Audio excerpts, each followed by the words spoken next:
صلی اللہ تعالی علی حبیبہ سیدنا و مولانا محمد وآلہ وبارک وسلم۔ حاضرین محترم، برادران اسلام، آج آپ کے سامنے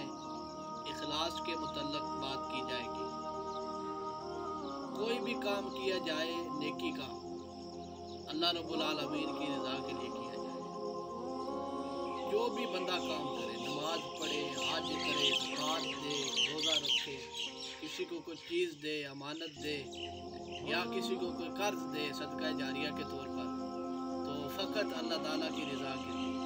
دل میں اللہ تعالیٰ کی رضا شامل کرے اور ریاکاری کو دور کرے۔ جب اللہ تعالیٰ کی رضا کے لیے کام کیا جائے گا، اللہ تعالیٰ کی رضا حاصل کرنے کے لیے، خوشنودی کے لیے کام کیا جائے گا، تو اللہ رب العالمین اس بندے پر بڑا فضل فرمائے گا، بڑا کرم فرمائے گا۔